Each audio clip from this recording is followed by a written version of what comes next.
Assalamualaikum warahmatullahi wabarakatuh. Ohayo gozaimasu minasan. Kembali lagi di video pembelajaran berikutnya. Dan kita masih membahas bab 16 ya, mengenai hewan peliharaan.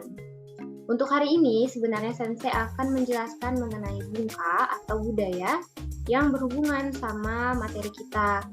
Nah, tapi sebelum masuk ke bungka, Sensei akan sedikit kilas balik dulu ke materi yang udah disampaikan beberapa minggu ini ya, beberapa minggu belakangan. Oke, kita mulai. Tunggu sebentar, dia agak lama. Oke, nah di sini udah ada 7 hewan dan 1 itu adalah ungkapan. Nah, bisa dilihat udah ada bahasa Jepangnya di masing-masing gambar hewannya. Untuk gambar yang pertama ada neko, kedua kame, kura-kura, ketiga ada tori, yaitu burung, keempat usagi, yaitu kelinci, lalu 5 sakana, 6 inu atau anjing, 7 niwatori, ayam, dan yang ke-8 adalah ungkapan yang dipakai untuk minasang yang tidak memiliki atau tidak memelihara hewan peliharaan. Jadi kita pakai ungkapan peto kateimasen. Saya tidak memiliki atau tidak memelihara hewan peliharaan. Nah, untuk menyatakan saya memiliki hewan peliharaan, masih ingat kan ya ungkapannya seperti apa? Misalnya saya memelihara kura-kura, berarti kalimatnya akan menjadi kameo kateimasu, gitu ya. Oke, kita lanjut. Nah, di sini adalah kata-kata sifat yang menggambarkan atau yang bisa mendeskripsikan hewan peliharaan yang minasang punya. Di sini dia kata sifatnya menjelaskan dari segi fisik dan sifat ya. Kalau dari fisik tuh ada shiroi, putih, kuroi yang hitam, chairoi, coklat, oki. Nah, ini dari fisik nih juga. Oki besar, chisai kecil. Nah, untuk yang 3 ini, sisa 3-nya itu menjelaskan mengenai sifat dari hewan peliharaan masing-masing. Ada otonashi, kalem, ada kireina, cantik, dan yang terakhir genkina.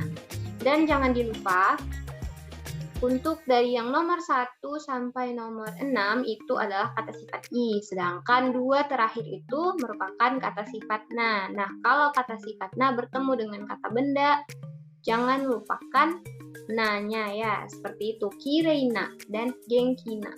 Misalnya, kireina neko atau genkina usagi. Ya, kireina neko artinya kucing yang cantik dan genkina usagi artinya apa minasang? Masih ingat dong ya. Genkina usagi artinya kelinci yang lincah. Begitu ya. Oke, kita lanjut lagi. Di sini udah ada percakapan mengenai hewan peliharaan, mengenai memiliki atau tidak memiliki hewan peliharaan. Nah, untuk yang memiliki dulu. Yang pertama ada peto kateimasu ka? Bertanya tuh, peto kateimasu ka? Apakah kamu memiliki hewan peliharaan? Kalau iya jawabannya hai, neko kateimasu. Ya, saya memiliki atau memelihara kucing. Lalu ditanya lagi, donna neko desu ka? Kucing yang seperti apa? Baru dijelaskan menggunakan kata sifat yang tadi, shiroi neko desu. So desu ka? Oke, kalau misalnya nggak ada hewan peliharaannya, peto kateimasu ka? Iye, kateimasen. Oke, sampai sini paham ya? Oke, kita lanjut lagi. Nah, ini udah masuk ke pola ingin, yaitu ke pola tai. Kaitai, berarti artinya ingin memelihara atau ingin memiliki. Nah, kalau di sini udah nanya tuh, donna petto ga kaitai desu ka? Ingin memelihara hewan peliharaan yang seperti apa? Nah, kuroi neko ga kaitai desu. Kuroi neko ga kaitai desu. Nah, dia ingin memiliki atau memelihara kucing berwarna hitam. Nah, lalu bisa dikasih di bawahnya itu alasannya. Nah, kenapa dia pengen mempunyai kucing warna hitam?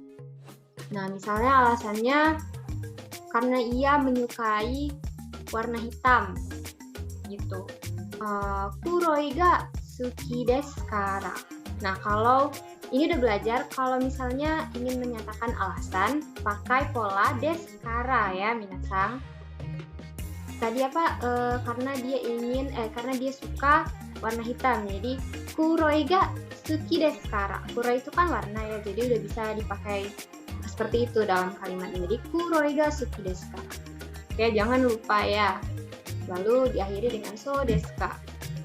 Nah, kalau misalnya dia nggak pengen memiliki hewan peliharaan, gimana tuh caranya? Petto wa kaitakunai desu. Kaitakunai, nah itu artinya tidak ingin memelihara atau tidak ingin memiliki ya. Kaitakunai. Mohon diingat-ingat. Kaitakunai. Itu bentuk negatif. Nah, lalu dikasih lagi alasannya tadi, kita memakai pola apa? Pola desu kara. Nah, misalnya karena sibuk. Nah, sibuk itu dalam bahasa Jepang isogashi. Berarti gimana? Isogashi desu kara. Karena sibuk. Gitu ya. Oke, kita lanjut lagi. Di sini udah ada sakubung atau karangan. Dan nanti minasang juga bisa presentasi ke depan menggunakan contoh seperti ini ya untuk karangannya. Dimulai dengan watashi wa, ini yang pertama, contoh yang pertama. Watashi wa petto kateimasu. Kuroi neko to kame desu. Arigatou gozaimashita. Nah, watashi wa petto kateimasu ini untuk yang mempunyai hewan peliharaan. Watashi wa petto kateimasu. Saya memiliki hewan peliharaan. Kuroi neko to kame desu. Nah, ini dia menyebutkan hewan peliharaannya apa aja. Kuroi neko to kame desu. Kenapa ada to di situ? Ini juga udah belajar karena to di sini artinya dan ya. Jadi dia karena ada dua peliharaannya dia memakai to di situ. Kuroi neko kucing hitam dan kura-kura. Kuroi neko to kame desu. Arigatou gozaimashita. Sangat simpel ya presentasi sakubungnya.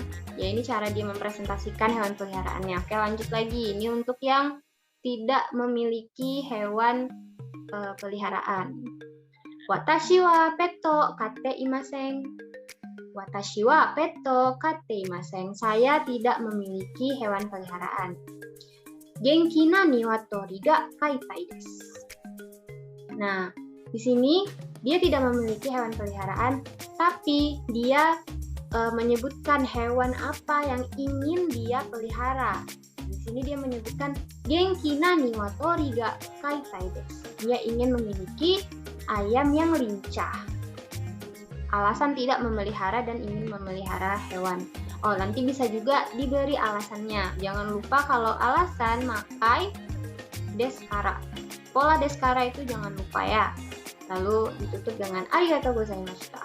Nah, untuk contoh-contoh ini mohon diperhatikan dengan seksama karena siapa tahu nanti bisa keluar di ulangan harian.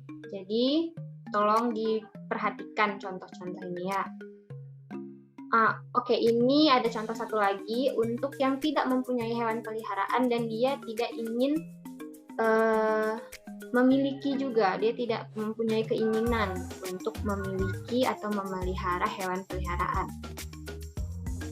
Nah, kita coba baca watashi wa petto katte imasen. Saya tidak memiliki hewan peliharaan. Petto wa kaitakunai desu. Saya tidak ingin memelihara hewan peliharaan. Nah, alasan tidak ingin atau tidak mungkin memelihara hewannya. Oke, contoh alasannya kita coba aja yang tadi lagi. Isogashi desu kara. Karena sibuk.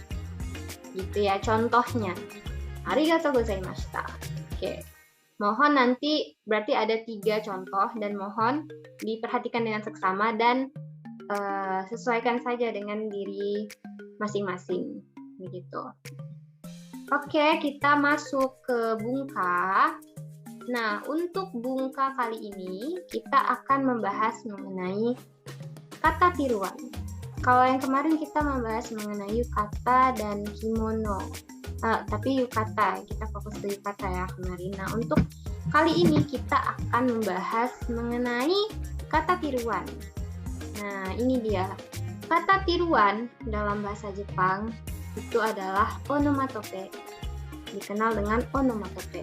Nah, dalam bahasa Indonesia sendiri mungkin ada, tapi sensei mungkin kurang tahu juga. Nah, tapi kalau dalam bahasa Jepang itu udah ada kata tiruan untuk segala hal itu ada minasang. Misalnya seperti ini ada contoh suara ledakan. Nah, mungkin kalau di bahasa Indonesia suara ledakan itu onomatopenya seperti ini. Dor gitu ya. Nah, kalau dalam bahasa Jepang itu onomatope untuk suara ledakan itu adalah dokang gitu. Nah, jadi sampai di sini sudah mengerti lah ya onomatope itu apa sih. Nah, di gambarnya juga udah ada nih contoh-contoh onomatope. Nah, kali ini onomatope yang akan kita pelajari itu adalah mengenai suara hewan gitu, kata tiruan untuk hewan. Dan ini adalah bentuk bakunya. Nah, kalau dalam bahasa Indonesia, misalnya untuk suara kucing, untuk kata bakunya mungkin ada, tetapi balik lagi sensei mungkin yang kurang tahu. Nah, kalau untuk bahasa Jepang, kata bakunya udah ada, yaitu nya gitu. Nah, kalau dalam bahasa Indonesia, mungkin kita kalau ditanya ke orang yang berbeda gitu, jawabannya juga akan berbeda ya. Misalnya satu orang bakal bilang meong atau satu orang bakal bilang miau gitu. Nah, itu maksudnya tidak ada kata baku. Tapi mungkin ada. Balik lagi saya nggak tahu. Oke, kita bahas dulu mengenai onomatope dalam bahasa Jepang.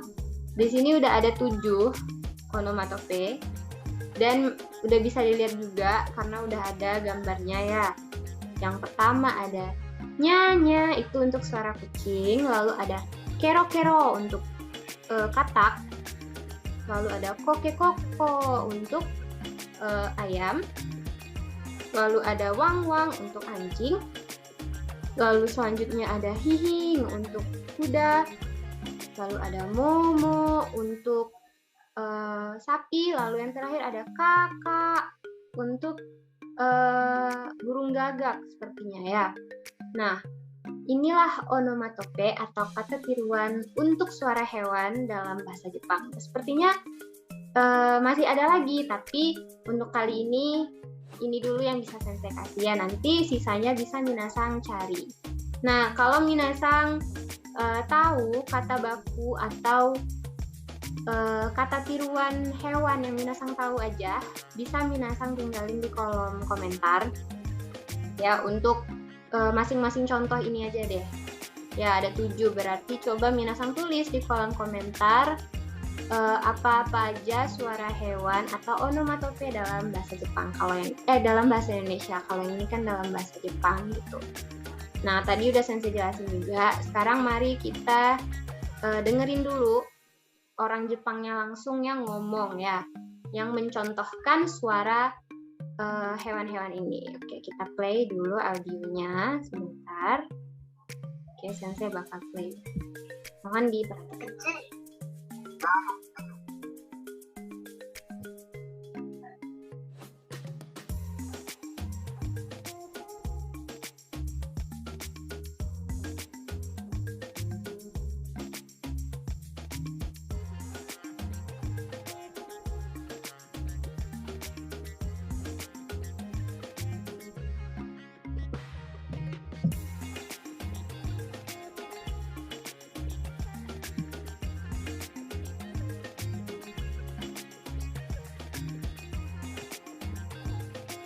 Oke, itu tadi adalah contoh suaranya yang disebutkan oleh orang Jepangnya langsung.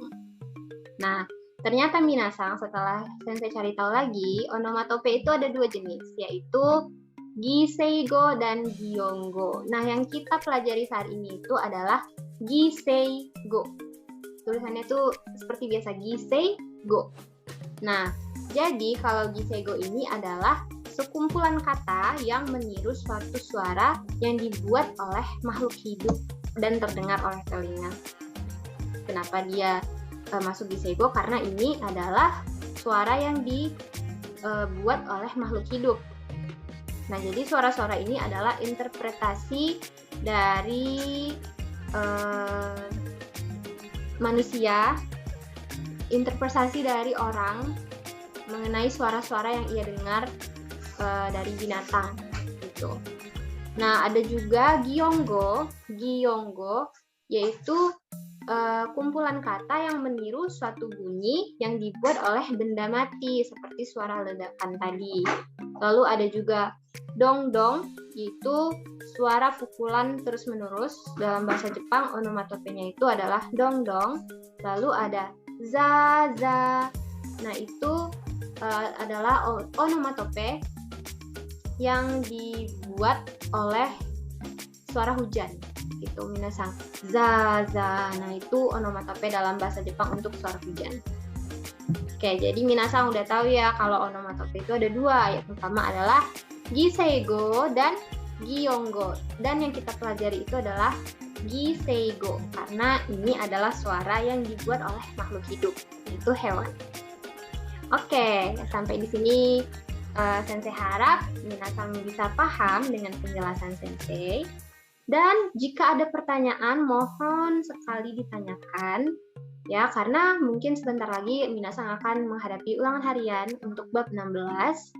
Jadi, apapun itu yang belum dimengerti, silahkan tanyakan kepada Sensei, bisa di grup atau bisa di kolom komentar juga. Dan tidak hanya mengenai onomatope ya, mengenai pelajaran juga bisa, karena kan tadi kita udah mereview. Yang belum minasang mengerti, mohon ditanyakan, karena nanti akan menghadapi ulangan harian untuk bab 16 karena babnya penjelasannya udah mau habis. Oke, sampai di sini dulu. Sekian penjelasan Sensei untuk materi kali ini. Sensei tutup dengan wabillahi taufiq wal hidayah. Wassalamualaikum warahmatullahi wabarakatuh. Sampai jumpa di video pembelajaran berikutnya. Matane.